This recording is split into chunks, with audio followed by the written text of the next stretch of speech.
episode of You, Me, and the Flea.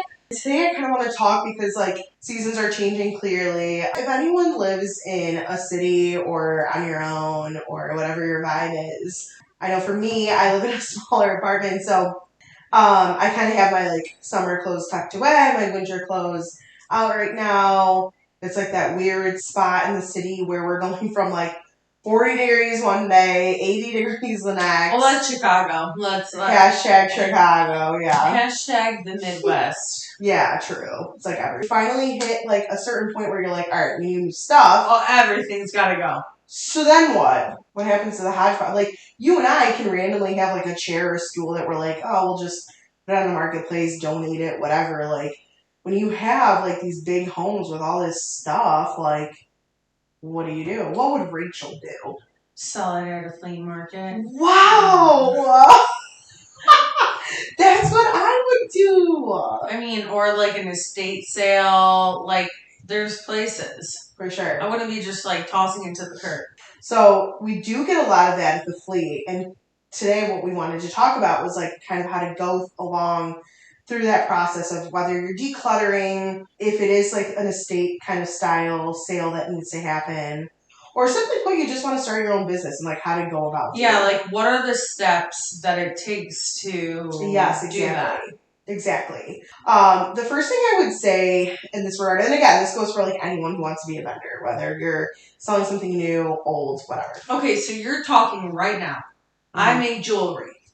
Yeah. You're explaining what it takes to be a vendor, or if my mother passed away and there's all of her stuff, what I have to do. Okay, exactly. Hit me with it. You are home, you make soy candles, and you want to sell them somewhere in addition to maybe your online business or whatever you have. Okay, so the process of being a vendor is we try to keep it as simple as possible, right? It should just literally be load up your car and turn your stash into cash, we like to say. So it depends. We have 3 different locations, right? And we also have a pop-up market, and then we have our Florida locations, which run a little bit differently as well. So it's not going to look the same at every location. So the first question I would ask you as a person of interest would be, what location are you interested in, right? Ashland Avenue, Melrose Park. I think my question would be, just to make this easy for listeners, what would differentiate the process between for sure the pop-up, the 3 main, and Florida? So, is there something different that I have to do at each one, or altogether, Yeah, so here we go. So the first question I would definitely, that you would have to choose a lane is what location, right? Typically, people will choose either the busiest location to get rid of their stuff or make the most money, or something close to them. If we're at Ashland Avenue is on 42nd in Ashland in Chicago, okay? That location is in the city of Chicago, which requires you to have a business license. All small businesses need to have a business license in order to sell. So your first order of business there, literally, pun intended, would be to get that license. So you can go to City Hall and obtain that license. There's a small fee attached to it for 2 years. And then we also have someone on our staff that can assist with that process too. So if you have more in-depth questions, and again, this person is trained and educated with the city to help you every step of that way and make it as seamless as possible. We've been doing this for years now, so we know the ins and outs. We know how to get it done. So that's for Ashland Avenue. Now, if you're at Peotone, for example, that's a pop-up market. So for that market, you literally pull up, pay your fee, which is $25 there, set up, and sell. Plain and simple. And then at the end, you're responsible for packing your things up and leaving. All of the vendors are required to bring their own things. So if you need a table, chairs, a tent, people will bring heaters, fans, whatever you kind of need. Some vendors, as we've seen, are pretty extravagant. Well, they'll have displays or things like that. You can make it as intricate or as not as you want. We also have people that will lay out a tarp and just throw their things on that as well too. If you sell furniture, you just bring your furniture in your truck, So aesthetically, it's however you want to look. If you want to make some good money, you have to be visually stimulating. So an estate sale is a little bit different in terms of You know, this is what you have and you're selling it. But if I'm selling, for example, going back to the candle example, you want to, display that a little bit better. Presentable. Whether it's lighting or, exactly. Make your business stand out. So then there's this inside outside part of it too. Okay. And I know I'm just explaining, I guess, the vendor situation. So maybe not necessarily the steps in order, but then you would decide if you would want to be inside or outside. So obviously on a nice day, on a beautiful sunny day, you want to be outside. Who wouldn't, So you would set up your table. Some people reserve certain spots outside and are consistently there no matter what. So is there an extra fee for that? There is. So there's reservation fees that are attached to that. And I wish I could tell you straight up prices. Our prices off the top of my head will range anywhere from, I think it's like $29, $27 to about $45. Are you selling on a Saturday or Sunday or a Thursday? Are you selling inside or outside? Are you reserving your space or are you not? Do you need electricity or not? Are you in a high traffic area? Some of our high traffic areas, we add a few dollars on, because you're right by an entrance, right by an exit type of deal. So there are certain fees. So again, if you were just asking me how much does it cost, I can give you a ballpark answer, but it's hard to quote. And again, it varies at Melrose Park, Ashland, or Alsip. So that's kind of the gist of that. What about Florida? Florida is also different. Yeah. Similar concept. Okay. All of that is on the website too, by the way, everyone. So if you ever need, and we break it down again, days, location, inside or outside. So feel free to check that out. So basically, other than that, you just line up if you're going to do a non-reserved space, and again, like an estate sale, garage sale style, maybe you're not a consistent person, maybe you don't live. If you want to sell at Alsip, let's say, and we have a lot of people from like Michigan selling plants or apples seasonally or something like that. They just come on down, pay for their space, and leave. Sell their stuff and leave. Okay. Turn their stash into cash and scoop. So yeah, and of course we try to make it as seamless as possible. Like we never want to create barriers for anyone. You're literally creating your own business right in front of your eyes. You know what I mean? So we want to keep that joyfulness there. We want to keep the entrepreneurship alive. So any questions off of what I said, basically, if you were a new person, honestly, not really. I think the only thing would be ballpark range of what a seller is looking to spend, right? If they were to come in. So, I understand there's multiple layers, and places, but ballpark. Yeah, so ballpark again would be kind of that. I would say the sweet spot would be the $30 to $45 range, right? I was going to say $30 to $50. In essence, let's say you, for example, live on a pretty busy street here in Chicago. Yeah. And we have a lot of storefronts that we live near. Especially you or me? You in particular, more so than me. I mean, I do too, but so I'm just saying, what would you think ballpark the guy across the street is paying for rent at the Mexican restaurant? $5,000 at least, right? Easy on a busy street. You're looking at least $2,000. $5,000 monthly in rent. Higher. Correct. And we're paying electric bills. We're paying water bills. We're paying the bill. So I guess but what I always think of is if the $45 times 2, because it's Saturday and Sunday, and then times 4, if that throws you off and is whoa, that's too much, try getting a storefront for the same price and less traffic, right? Because we've been in business for over 50 years at this point, so we have consistent clientele. Swap was born in 1969, so again, we have this brand awareness. Mm-hmm. Obviously, you and I market the hell out of it. So there's a lot of points, we pay for the electric, we pay for the bills. You also have to think about the other things that you're not paying for. Electricity, water, bathroom. Yeah.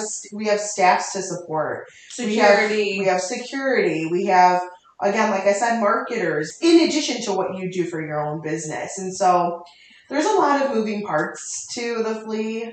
we don't micromanage your business either, right? Like, you're still very much so in control of your business. Yeah, exactly. You still get to do all of that managing thing, but you take out the guessing part of rent. We have individuals, for example, and honestly, it's not even the rent and the supply for me. If I was somebody who was going to be getting a booth at any swap location, it's the guaranteed visitor count that comes in. Absolutely. Guaranteed people are going to walk by. It's way different than starting your own business and pulling up on a corner, or starting a website and telling all your friends to share the website. Yeah. This is guaranteed. Literally visitor. How do we see that, right? Like, you've seen when you walked around with us where it's like barbers and, you know, actual service industry folks, where it's like there's an optometrist at one of our locations, there's lawyers at some locations, there's like tax people, there's seamstresses, there's all these people that you would go to on a regular basis for whatever service you need, your nail tech, like, and I'm missing so many more, but those folks are there because they know the value proposition there, and they know what the foot traffic is there. It's consistently there. There's been people that have been there for 30 plus years, some who've been the 50 years that we've been there, some that are passing on their business to their kids at this point. So it works, you know, and it's a great way to do so. And even, how about that one example of the woman's business at Alsip, where, you know, she makes the candles. Yeah, I knew you were going to bring this up. It was her gems, her gem wine glasses, and customized. Yes. Customized glasses, candles. So she'll take her orders at home online and make them and have them picked up there. Yep. Which, it's like so great because she was so intricate and so detailed at what she was doing. It was, like you said, beautiful to watch. What a cool, unique business model that she has going, where it's like, yeah, I'll take all the orders. She can work from them peacefully at home. And then, like you said, sell additional items that you've worked on right there. So it's super cool.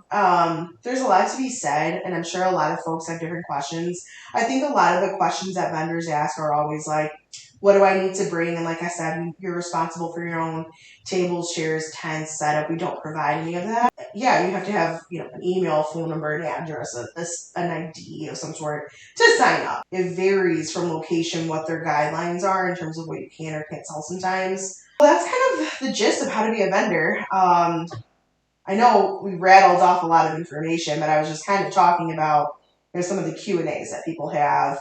But it really is a fun experience. There's always room for everyone. So if you have anything that you sell and do you want to come down to Swap, literally. All right. Top 3 reasons why I should get a booth at SwapORama. Why are you guys better? Okay. Competitive advantage for sure would be more foot traffic, more diverse foot traffic at that too, you know.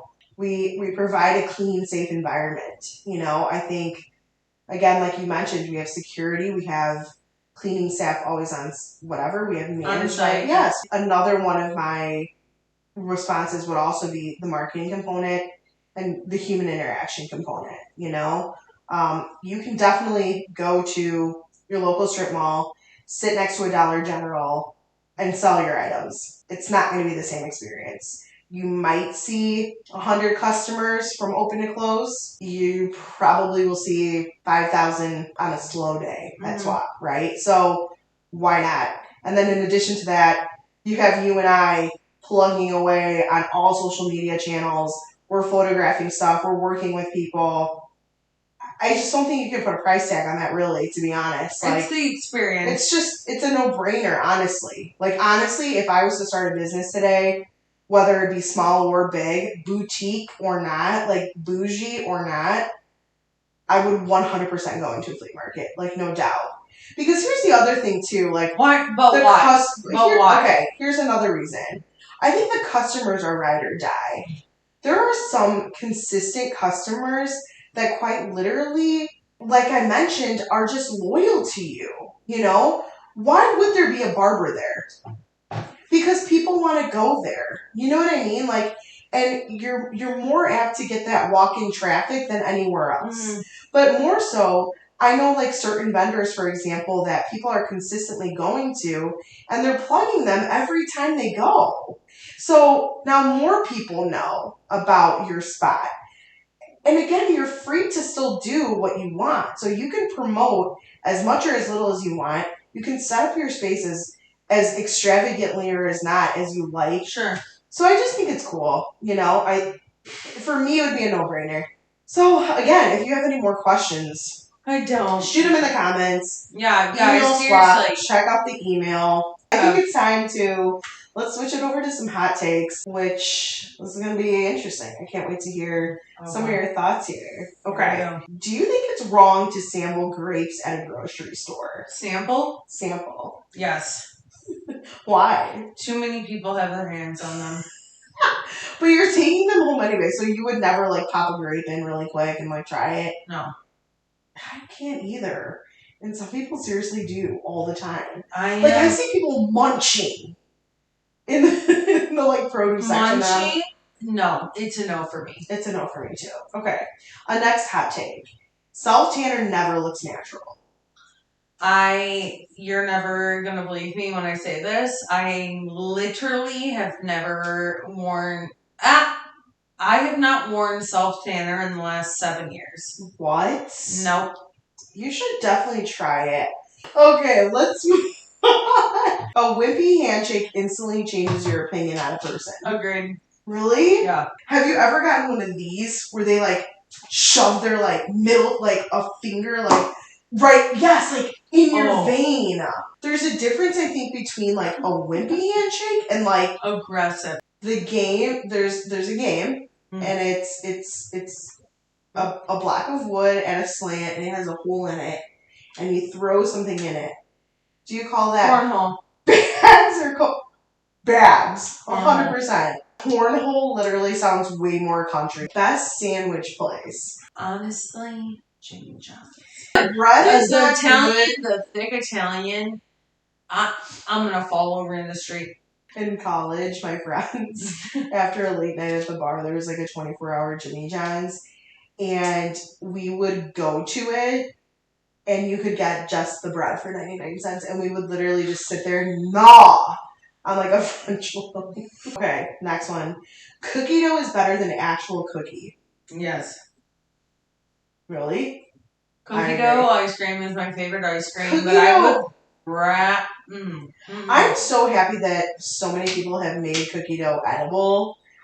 Because remember before it was like, no, oh my god, don't eat it. And I'm like, do not ever give it eat to me. raw cookie dough. You will die. Yeah, people eat raw eggs for protein every day. Okay, you and I are going to get a kick out of this one, but our voice message is cringy. Yeah. Then why do we do it all the time? I mean, everyone does it all the time. It just is cringy to hear yourself talk back. That does it for another episode. Thanks for listening. Again, as always, if you have anything in the comments, catch us on our social platforms. Email. Obviously, follow us, Doc. Yeah, I know there was a lot of information today on how to be a vendor, so anything that you need, always on a website. Our team is always happy to answer questions in person at the market. That's probably the best route to go. And again, via phone number, email, we're there for you. Like you said too, Kristina has a lot of information on the website. Yeah. So I feel like that'd be a good starting point. For sure. Yeah. Well, thanks for listening to another episode of You, Me, and the Flea. See you next time. Bye, guys.